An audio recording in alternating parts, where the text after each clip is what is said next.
अगर अच्छा ही समय चल रहा हो, मान लो हमारा अच्छा समय ही है, अच्छा समय है, तो फिर उसमें तो हमें कोई ज़रूरत ही नहीं है कि आ, हमें ज्योतिष से अपना समय जानने की। लेकिन अगर उसमें भी हमें मालूम पड़ जाए ना अच्छा समय है, हमारा 1 साल का अच्छा समय है, तो इसमें ही हमें कर लेना चाहिए, जो क्योंकि हमेशा तो अच्छा समय रहने वाला नहीं है। अच्छा समय अगर हमें मालूम पड़ो कि इस पड़ जाए कि इस समय हमारा बिल्कुल अच्छा है, और हम उस समय अपनी पूरी एनर्जी लगा के काम कर लीजिए ना। कोई रिस्क लेके भी काम कर सकते हैं। कई बार क्या होता है, रिस्क लेके जब आप काम करते हैं तो आपको आप कुछ काम कर पाते हैं। और अगर कई बार नहीं तो रिस्क ले यूं ही सोचते रहें कि शायद हमारा खराब समय ना आ जाए, या हमारा जैसे हमने रिस्क ले लें और कहीं हम डूब ना जाए, तो ऐसे में वो आदमी रिस्क नहीं ले पाता और काम नहीं कर पाता, बड़े काम नहीं कर पाता। तो उसको अगर हम ये बता दें नहीं तुम रिस्क ले लो, कोई बात नहीं है, ये तुम्हारा काम सफल ही होगा, तो उसमें भी वो उसका उस जो कमाई दो दुगनी होनी थी वो चौगुनी हो सकती है। तो इस तरह से अच्छे समय में भी जानकारी होना बहुत अच्छा है, बहुत फायदा है। दूसरी बात यह है कि लाइफ में बहुत सारे पॉइंट ऐसे आते हैं जबकि हमें डिसीजन लेने होते हैं, मेजर डिसीजन। मेन तो जैसे कि शादी का ही आता है कि शादी के टाइम में हमारा मेन लाइफ लाइफ टाइम का डिसीजन होता है कि अब अगर शादी इससे हो गई तो या तो टाइम, शादी अगर बिगड़ गई तो सारी जिंदगी खराब हो जाती है, चाहे लड़की हो चाहे लड़का हो। और इसी तरह से मतलब डिसीजन लेना ही होता है, और पार्टनर मालूम होता नहीं है कि पार्टनर है कैसा, वो हमारे साथ कितना कंपैटिबल है। आदमी कोई खराब नहीं होता, कोई किसी के साथ अच्छा है तो दूसरे के साथ खराब है। तो कंपैटिबिलिटी उसकी कितनी होगी कितनी नहीं होगी हमारे साथ। और वो कई बार ऐसा भी देखा है, लोग पहले कहते हैं कि जी हम तो पहले we will like to have relations first, हम पहले जान लें इस आदमी को कितना सही है या कितना नहीं है, लिव इन रिलेशनशिप में भी रहते हैं, या फिर वैसे भी बहुत समय तक फ्रेंडशिप रहती है, कई कई साल। मैंने तो देखा है अमेरिका वगैरह में तो 8 8 साल 10 10 साल वो साथ रहते हैं। लेकिन जैसे ही शादी होती है तो फिर वो कुछ और ही हो जाते हैं। शादी होने के बाद वो आदमी आदमी आदमी वो नहीं रहता, और लेट औरत औरत वो नहीं रहती, मतलब दोनों ही बदल जाते हैं। और दोनों की अपेक्षाएं और आकांक्षाएं भी बदल जाती हैं। और वो पता चला कि फिर उनके बाद लड़ाई होने लगी। तो मतलब जब तक आप देख भी रहे हैं, और देख भी रहे हैं तो भी आप नहीं पहचान पा रहे, 10 10 साल में नहीं पहचान पाते ये क्या होगा। तो ऐसे में हमें डेफिनेटली कोई और किसी चीज का सहारा लेना ही पड़ता है, जिससे हम जान सके कि हमारी कंपेटिबिलिटी कैसी रहेगी।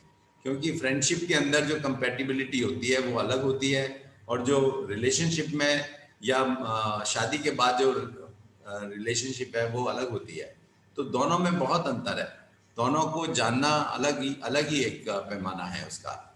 ऐसे ही कभी बीमारी ऐसी हो जाती है कि आदमी को ये लगने लगता है कि गए अब, और उसके बाद क्या हम बच पाएंगे नहीं बच पाएंगे, क्या करें, क्या करना चाहिए, तो उस समय में भी बहुत इम्पोर्टेंट है।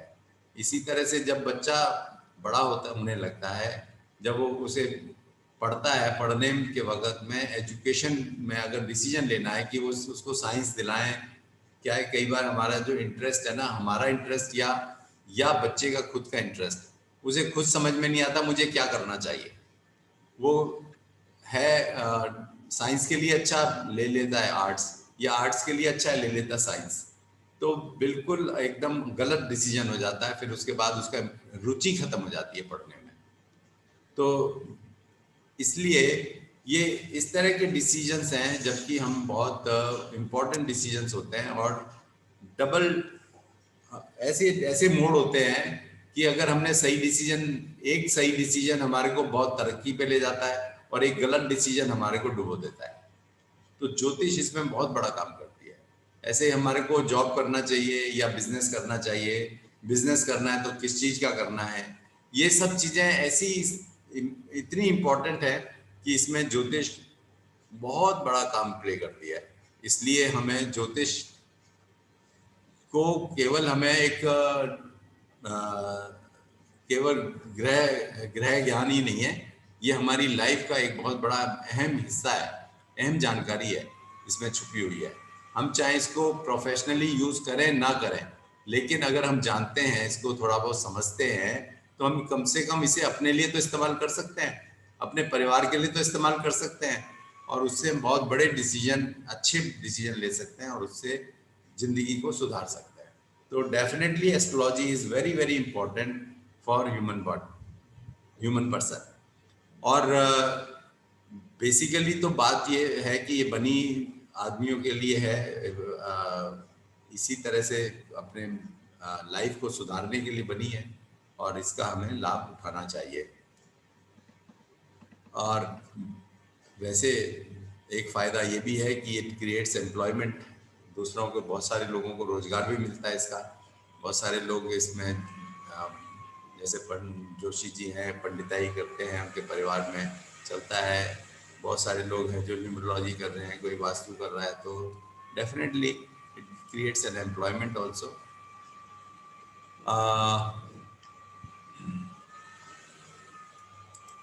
इसके बाद कहते हैं कि क्या हम इसमें बिल्कुल सारी चीज़ें जान सकते हैं?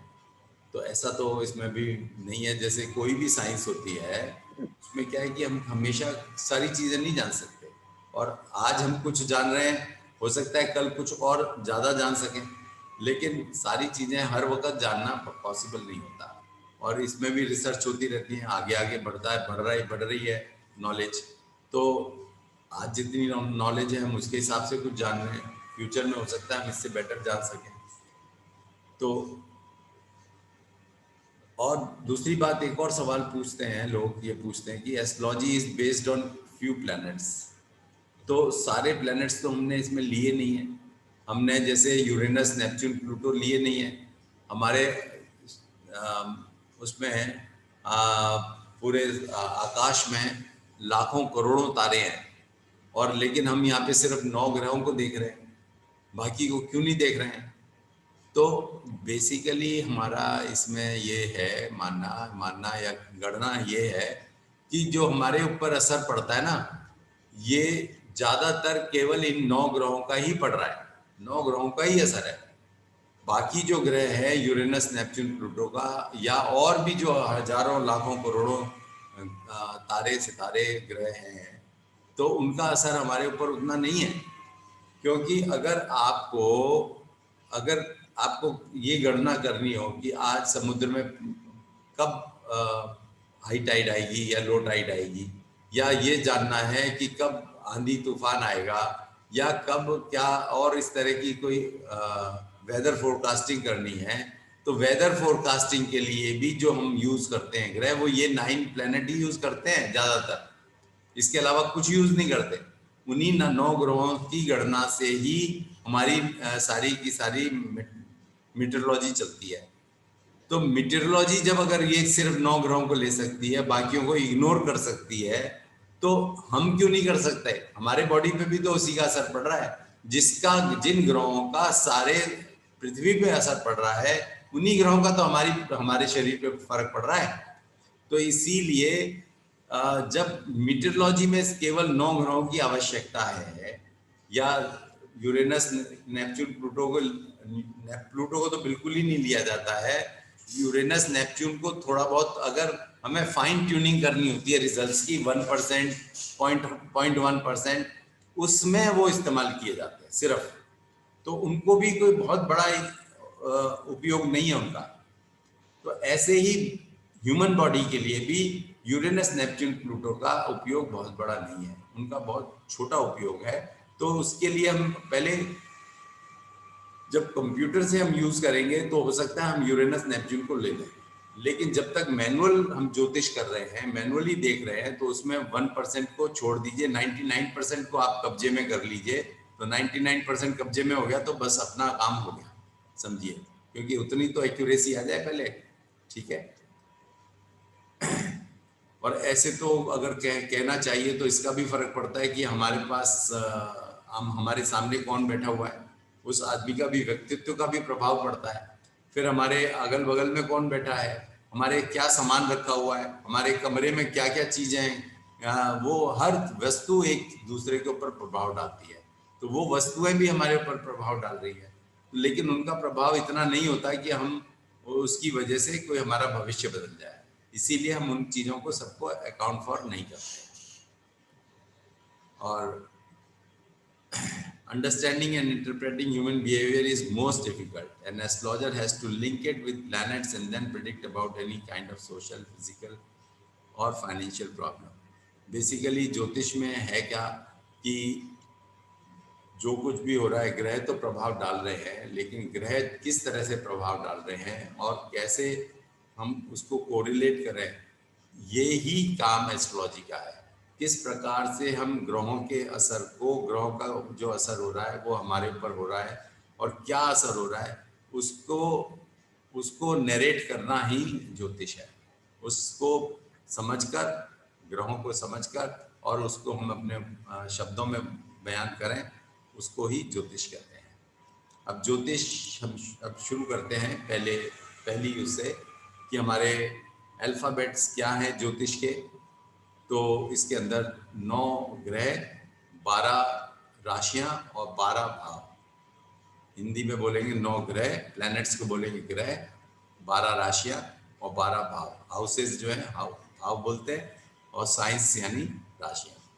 ये हमारे अल्फ़ाबेट्स हैं, 33 अल्फ़ाबेट्स हैं ये, और इन्हीं के बारे में हम पढ़ेंगे। सारी की सारी ज्योतिष, जैसे कि सारी की सारी मैथमेटिक्स 0 to 9 नंबर से बनी है, इसी प्रकार से सारी की सारी ज्योतिष इन्हीं के इर्द गिर्द घूमेगी। 9 ग्रह, 12 राशियां, 12 भाव। और 9 ग्रह कौन से हैं इनको समझ लेना। जो हमारे फंडामेंटल चीज़ें हैं उनको समझ लेना बहुत ज़रूरी है, और अच्छे से समझ लेना बहुत ज़रूरी है। तो क्या क्या है? सूर्य आपको मालूम ही है, सूर्य ग्रह है। हम ज्योतिष में ग्रह बोलते हैं, चाहे वो ग्रह है या नहीं है। ग्रह का मतलब ये है कि वह पॉइंट जिसका की असर हमारे ऊपर पड़ता है, हमारे सोचने विचारने पर पड़ता है, हमारे मस्तिष्क पर पड़ता है, जिस भी हेवनली बॉडी का या हेवनली पॉइंट का, उसको हम ग्रह कहते हैं। तो सूर्य का प्रभाव सबसे ज़्यादा पड़ता है हमारे ऊपर, इसीलिए वो हमारे लिए ज्योतिष में वो एक ग्रह है। चंद्रमा फिर दूसरा जो प्रभाव पड़ता है सबसे ज़्यादा, वो चंद्रमा का प्रभाव पड़ता है, क्योंकि चंद्रमा सबसे बड़ा दिखाई देता है आसमान में, और वो सबसे पास होने के कारण बड़ा दिखाई देता है। तो इसीलिए दूसरा जो उसका जो सबसे बड़ा मेन इम्पॉर्टेंट प्लैनेट है वो है चंद्रमा। तीसरा है मंगल। मंगल हमारे पृथ्वी के पास सबसे बड़ा ग्रह है। फिर और जो ग्रह हैं, मरकरी है जो सूर्य के चारों तरफ चक्कर लगा रहा है, शुक्र है जो पृथ्वी के चारों तरफ, जो सूर्य के चारों तरफ चक्कर लगा रहा है, शुक्र। और गुरु और शनि, ये सारे जो प्लैनेट्स हैं बेसिकली ये जैसे दिखाए गए हैं, मरकरी, वीनस, अर्थ, फिर मार्स, फिर जुपिटर और सैटर्न, ये 6 प्लैनेट्स हैं जो कि सूर्य के चारों ओर चक्कर लगाते हैं। ये 6 चक्कर, और यही ऑर्डर है। मरकरी सबसे पहला है, फिर वीनस है, फिर पृथ्वी है, फिर मंगल है, फिर गुरु है, फिर शनि है। उसके बाद आते हैं यूरेनस, नेपच्यून और प्लूटो। ये इनको अभी हम इग्नोर कर रहे हैं, इनको अभी हम इनके बारे में नहीं पढ़ेंगे, क्योंकि इनका असर जो है लेस देन 1% होता है, कुल मिला के लेस देन 1% है। इसलिए हमारे इस जीवन पर इनका कोई महत्वपूर्ण प्रभाव नहीं है, और होगा तो बाद में पढ़ेंगे। लेकिन अभी हमारे ये, और फिर 2 और रह जाते हैं, राहु और केतु। राहु और केतु क्या है? वो चंद्रमा के नोड्स हैं, चंद्रमा की नोड्स हैं कि इनका प्रभाव क्यों हमारे ऊपर ज़्यादा है, क्योंकि इनके ही द्वारा इक्लिप्स बनते हैं। ये ग्रहण जो पड़ते हैं राहु और केतु के कारण पड़ते हैं, ये तो मालूम ही होगा आपको। तो राहु केतु की इम्पोर्टेंस इसीलिए हमारे पास ज़्यादा है। हम ये देखते हैं कि राहु और केतु क्या है, राहु क्या है, केतु क्या है, ये समझ लीजिए इसको। कि देखिए, मान लीजिए ये अर्थ सेंटर में पड़ी है, यहाँ पर है, ये अर्थ है ये, ठीक है। और ये सूर्य जो है ना चक्कर लगा रहा है, सूर्य चक्कर लगा रहा है, हम ये मान रहे हैं, एक ही बात है। क्योंकि अर्थ सूर्य के चक्कर लगा रही है या सूर्य अर्थ के चक्कर लगा रहा है। हमें आसमान में तो ऐसे ही दिखाई देता है ना कि सूर्य एक ही पूर्व से निकला और पश्चिम में डूब गया, तो चक्कर तो पृथ्वी के वही लगा रहा है ना, एक तरह से तो यही दिखता है ना। अब चंद्रमा भी ऐसे ही चक्कर लगा रहा है पृथ्वी के, क्योंकि चंद्रमा भी ऐसे ही पूर्व से निकलता है पश्चिम में डूब जाता है, ऐसे ही दिखाई देता है। तो दोनों ही चक्कर लगा रहे हैं, लेकिन दोनों जो चक्कर लगा रहे हैं वो चंद्रमा जो है वो थोड़ा सा एंगल पे चक्कर लगा रहा है। ये मान लीजिए ये चक्कर लगा रहा है, पृथ्वी इस प्लेन पे चक्कर लगा रही है, इस हाथ पे, हाथ में सूर्य जो है इस हाथ के ऊपर चक्कर लगा रहा है, यूं इस तरह से चक्कर लगा रहा है। लेकिन जो चंद्रमा है वो थोड़ा सा एंगल पे चक्कर लगा रहा है, वो इस तरह से चक्कर लगा रहा है, थोड़ा अंदर, कभी अंदर जाता है तो कभी इसके ऊपर निकलता है। तो दोनों इसको काटते हैं, एक लाइन, दोनों का जो अगर हम प्लेन ले लें, एक ये इस प्लेन पे है, एक इस प्लेन पे है, यूं है, टेढ़ा है प्लेन, टेढ़ा प्लेन, तो दोनों एक दूसरे को ये एक रेखा में काटते हैं, दोनों प्लेन। और वो जो प्लेन काटते हैं आपस में, उसको, वो जो रेखा है उसको राहु, एक को राहु कहते हैं, एक को केतु कहते हैं, क्योंकि एक पॉइंट है जहां पर कि वो ऊपर जा रहा है चंद्रमा, और एक पॉइंट है जहां पर कि वो नीचे जा रहा है चंद्रमा। ठीक है, सूर्य को हमने मान लिया एक तस्तरी में, जैसे मान लिया कि सेंटर में, तस्तरी के प्लेट के सेंटर में मान लो पृथ्वी है, और सूर्य जो है वो चक्कर काट रहा है। ठीक है, एक एक प्लेट के अंदर जो चंद्रमा है वो उस प्लेट में से कभी बाहर निकलता है तो कभी अंदर जाता है, नीचे जा रहा है कभी ऊपर जा रहा है, तो कभी ना कहीं तो काटेगा ना, कहीं तो किसी पॉइंट पे ऊपर निकलेगा, किसी पॉइंट पे नीचे जाएगा। तो वो जहां पे पॉइंट पे, जहां पे ऊपर जा रहा है चंद्रमा, उसको राहु कहते हैं, और जिस प्लेट पॉइंट पे नीचे जा रहा है उसको केतु कहते हैं। ठीक है, और इसकी इंपॉर्टेंस क्यों क्यों है, क्योंकि जब वो राहु के पास आ जाता है, जब पॉइंट, जब चंद्रमा ऊपर जा रहा हो मान लो और राहु के पास आ जाएगा, तो फिर वो, और सूर्य भी अगर उसी लाइन में आ गया बाय द वे, तो फिर वो इक्लिप्स या ग्रहण हो जाएगा, अन्यथा नहीं होगा। क्योंकि जब वो ऊपर है या नीचे है, तो चाहे वो हम एक ही लाइन में भी हैं तो भी वो इक्लिप्स नहीं होगा, क्योंकि रोशनी जो है ना रुकेगी नहीं। वो चंद्रमा के ऊपर है मान लो उस प्लेन से, तो सूर्य की रोशनी जो है वो, उसका उसका जो छाया है, चंद्रमा की छाया पृथ्वी पर नहीं आएगी।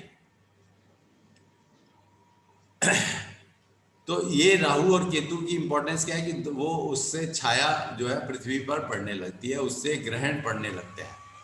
तो ग्रहण का ज्ञान जानने के लिए हम ये राहु और केतु के बारे में पढ़ते हैं।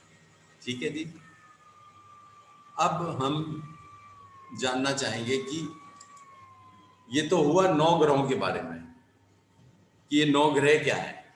9 ग्रह हो गए सूर्य, चंद्र, मंगल, बुध, गुरु, शुक्र, शनि, 7 तो ये ग्रह हो गए जो दिखाई दे रहे हैं, और राहु केतु जो कि दिखाई नहीं दे रहे हैं। राहु केतु दिखाई नहीं दे रहे, चंद्रमा दिखाई दे रहा है, राहु केतु नहीं दिखाई दे रहे, लेकिन राहु केतु की गणना की जाती है, और राहु केतु की गणना से ही ग्रहण का कैलकुलेशन किया जाता है।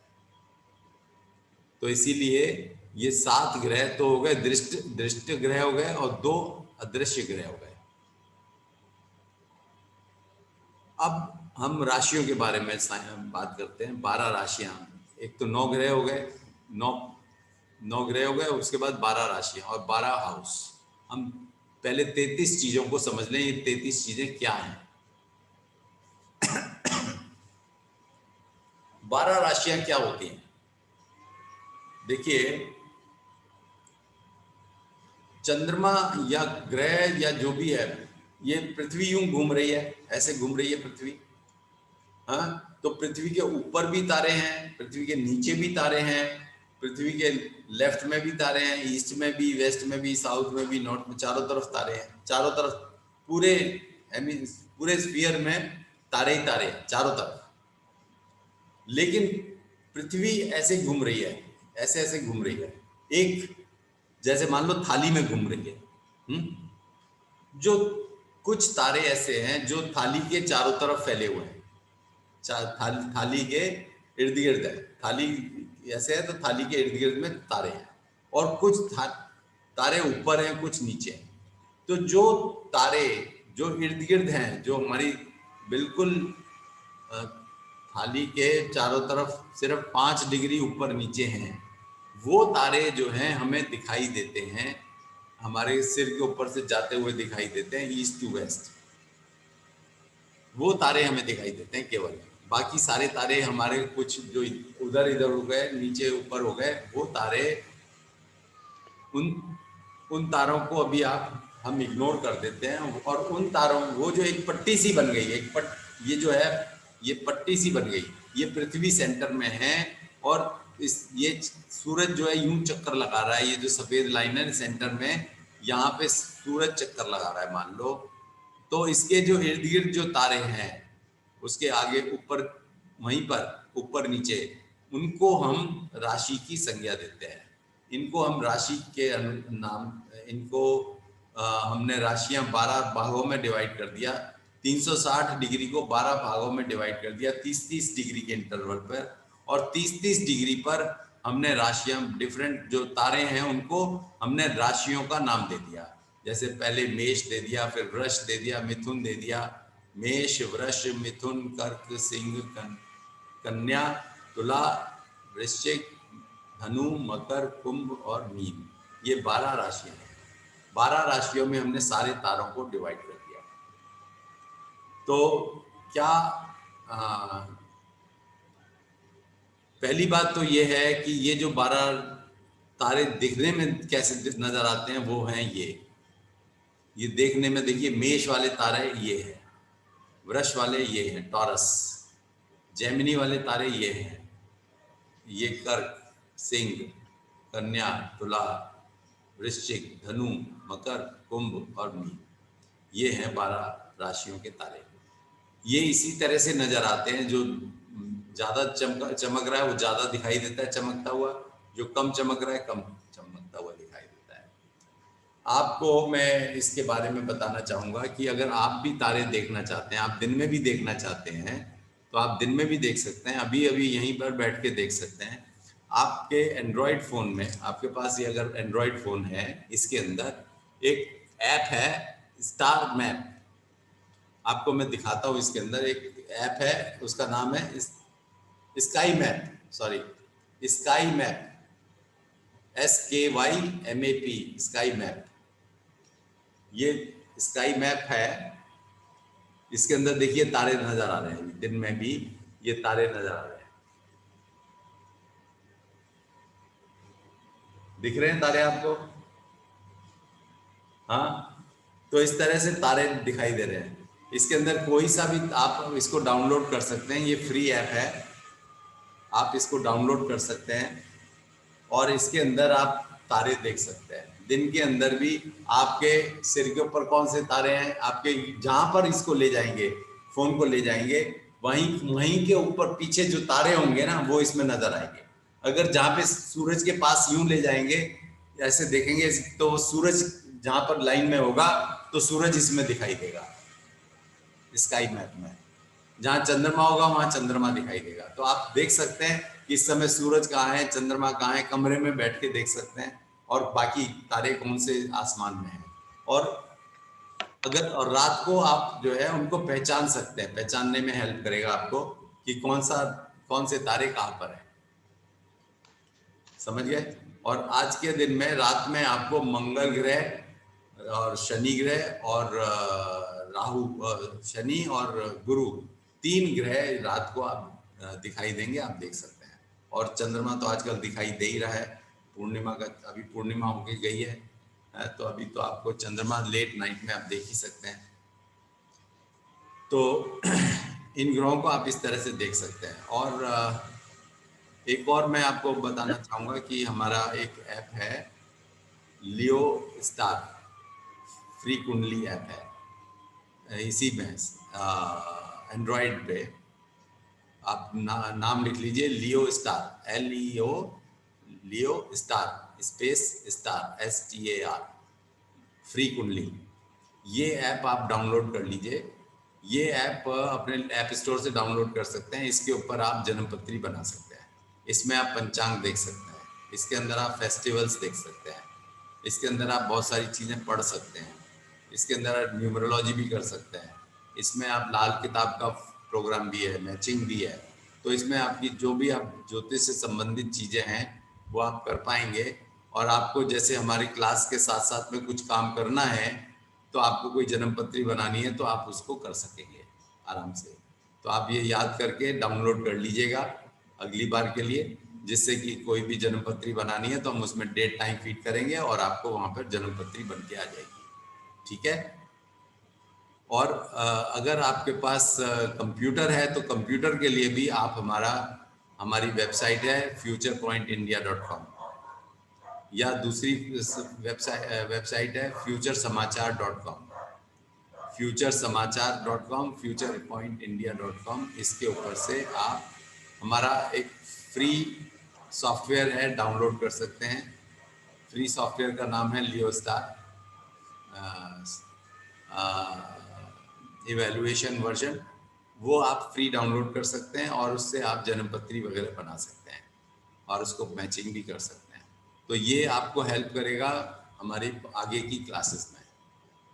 ठीक है, ये आप ज़रूर काम कर लीजिएगा। अगर आपके पास कंप्यूटर है आप डाउनलोड कर लीजिए सॉफ्टवेयर। अगर आप मोबाइल यूज़ कर रहे हैं एंड्रॉयड तो आप उस पर उस पर ऐप स्टोर से कर लीजिएगा।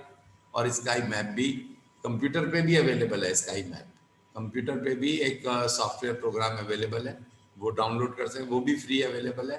और स्काई मैप जो है नहीं तो एज अ ऐप भी अवेलेबल है। तो ये जो 12 राशियां हैं ये हमारी 12 राशियां एरीज से लेके एरीज टॉरस इस तरह से ये एंटी क्लॉकवाइज डायरेक्शन में ये 12 राशियां बनी हुई हैं। इस तरह से नाम दे रखा है इनको, क्योंकि एंटी क्लॉकवाइज में क्यों है, क्योंकि पृथ्वी एंटी क्लॉकवाइज मूव करती है, इसलिए एंटी क्लॉकवाइज है ये। और ये सबका डायमेंशन सेम नहीं है। देखिए यहाँ पे एरीज बड़ा छोटा सा है, टॉरस इतना लंबा है, पाइसेस बहुत ही लंबा है, फिर एक्वेरियस भी लंबा है, मकर छोटा है, सेजिटेरियस बहुत बड़ा है, स्कॉर्पियो छोटा है। तो कोई छोटा है कोई बड़ा है, लेकिन इसका मतलब ये नहीं कि कोई जो राशि है जो हमारी ये 12 राशियां ये 30-30 डिग्री की नहीं है। राशियां सारी की सारी एग्जैक्ट 30 डिग्रीज की है। वो हमारी गणना के अनुसार 30 डिग्री की ही है, उसमें कोई कम बढ़ती नहीं है। लेकिन हो सकता है ये राशि जो है ये 30 डिग्री से कम या ज़्यादा हो, ये इससे कोई फर्क नहीं पड़ता। ये तो हमने सिर्फ अपनी जानकारी के लिए इस तरह से जो तारे मिले उनसे जो हमारे कॉम्बिनेशन मिला वो हमने उनको पहचान के और उनको नाम दे दिया। लेकिन ये अप्रोक्सीमेट है, ये जो पोजीशन है ये अप्रोक्सीमेट है, और हमें जो गणना लेनी है वो एग्जैक्ट 30 डिग्री लेनी है। तो ये इसमें दोनों में आप ये समझ के रखिएगा कि राशि तारों के हिसाब से नहीं है, बल्कि तारे हमने राशि के हिसाब से उस एंगल में जो एंगल है उसके हिसाब से अप्रोक्सीमेटली वो तारे ले लिए जो कि चमक रहे हैं। बाकी जो चमक नहीं रहे हैं तारे उनको हमने छोड़ दिया, चमकने वाले तारों को नाम दे दिया और उनको राशियों के 12 राशियों के नाम दे दिए गए। ठीक है, तो राशियां समझ गए, राशियां क्यों बनी है, राशियां कैसे, हमने 12 राशियां ही क्यों बनाई, 10 क्यों नहीं बनाई हमने, या 13 क्यों नहीं बनाई, 14 क्यों नहीं बनाई। हमने इसको डिवाइड जो है 360 डिग्री को 12 भागों में ही क्यों किया, ये एक इम्पॉर्टेंट बात है। और हमने ये जो पूरे सर्कल को भी ना 360 में क्यों डिवाइड किया हुआ है, आप ये भी आपने कभी सोचा क्या कि हमने ना देखिए जो सर्कल है पूरे को इसको 360 डिग्री का बनाया हुआ है। हमने इसे 100 डिग्री का नहीं बनाया। 100 डिग्री का बनाते तो शायद आसान नहीं रहता, या 100-100 का चार्ट भाग में डिवाइड करते, ईस्ट में 100, ईस्ट में पश्चिम में 100, ऐसे 400 का बना देते। ये 360 का क्यों बनाया, बड़ा ऑड सा नंबर बना दिया है, क्योंकि हमारे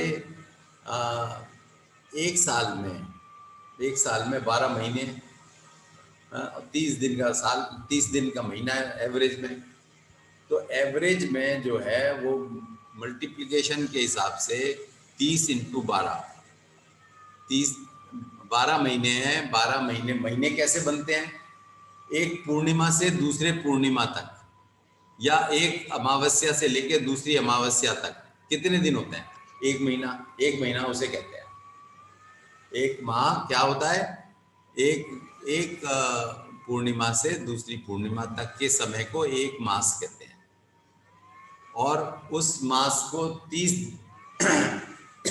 उस मास के अंदर 30 दिन होते हैं।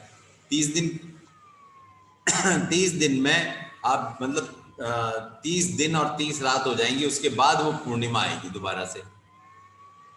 तो 30 दिन हो गए ना। तो इसलिए जब वो पूर्णिमा होती है, पूर्णिमा में चंद्रमा और सूरज पहले मान लो मेष राशि में मिलते हैं। यहाँ पे मेष राशि में मिलते हैं पूर्णिमा और सूर्य दोनों। मिलते नहीं है वो, मतलब अमावस्या पे मिलते हैं। पूर्णिमा और सूर्य दोनों इकट्ठे होंगे तो अमावस्या होगी ना, वो चंद्रमा और सूर्य इकट्ठे होंगे तो चंद्रमा और सूर्य इकट्ठे होते हैं अमावस्या के दिन, और वो पहले मान लो मेष राशि में हो रहे हैं। तो अगले महीने जो है वो वृष राशि में इकट्ठे होते हैं, और उससे अगले महीने मिथुन राशि में इकट्ठे होता है। तो हर महीने वो सूरज एक एक महीना एक एक राशि आगे बढ़ता जाता है, और चंद्रमा भी जो यूं पूरा घूम के फिर वापस यहाँ जाता है। मतलब कर्क में मिले मान लो यहाँ पर सूर्य और चंद्रमा, फिर एक महीने में क्या होगा, सूर्य यहाँ से लेके यहाँ तक आ जाएगा, इतना घूमेगा आगे। और चंद्रमा जो है यहाँ से लेके यहाँ से यूं जाएगा, यूं चक्कर काट के, और फिर यहाँ पर आ जाएगा। तो वो एक महीना हो गया। फिर वो दूसरी अमावस्या हो गई। फिर आगे चलेगा, सूरज यहाँ से यहाँ आएगा एक महीने में, और चंद्रमा पूरा चक्कर काट के यहाँ से यहाँ आ जाएगा। तो वो ऐसे 29.5 दिन लेता है, या यूं कहो 30 दिन लेता है पूरा चंद्रमा यहाँ से इकट्ठा होके पूरा घूम के, और फिर वापस दोबारा सूर्य के ऊपर पहुँचने में। तो उसको इसीलिए एक 12 जो राशियां हैं वो उसी हिसाब से बनाई गई है। मतलब इसका ऐसा रैंडम नहीं है। 360 दिन डिग्री का जो सर्कल बनाया जाता है, उसका कारण यही है कि 30-30 दिन के का महीना हो गया, और 12 महीने हो गए, तो 12 इंटू 30 130, 12 इंटू 30 360 डिग्री में इस तरह से उसको सर्कल को डिवाइड किया है। ठीक है। सूरज भी जो है हर रोज एक एक डिग्री आगे चलता जाता है। वो आज 1 डिग्री पे, कल 2 डिग्री पे होगा, 3 डिग्री पे होगा। ऐसे सूरज जो है 360 दिन में वो पूरा सर्कल पूरा करता है। 365 दिन में लगभग 1 डिग्री आगे चलता जाता है डेली। तो ये हो गई राशियां। और एक और होता है नक्षत्र। नक्षत्र जो चंद्रमा है वो हर रोज एक नक्षत्र आगे चलता जाता है। ये तो यूं काटने में तो इसे लगते हैं पूरे 30 दिन, पूरा चक्कर काट के और सूरज के पास दोबारा पहुंचने में। लेकिन चंद्रमा जो है आज एक नक्षत्र में है, 27 नक्षत्र होते हैं। 27 नक्षत्र में वो यहाँ से लेके और वापस जाके और फिर वापस यहीं पर इसी पॉइंट पे वो 27 दिन में आ जाता है। पूरा यूं 360 डिग्री चंद्रमा जो काटता है वो 360 डिग्री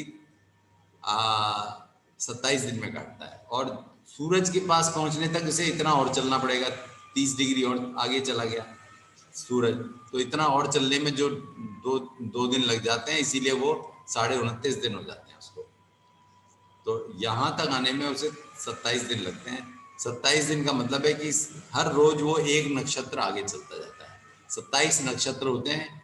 इन्हीं में यहाँ पर जैसे 12 राशियां हैं, ऐसे ही 12 राशियों के अंदर 27 नक्षत्र होते हैं, और 27 चंद्रमा हर रोज एक एक नक्षत्र आगे चलता जाता है। ये कैलकुलेशन है हमारे चंद्रमा की और सूरज की घूमने की। इसी से राशियां बनती हैं, इसी से नक्षत्र बनते हैं, इसी से हमारे ये 9 ग्रह हो गए, और यही राशि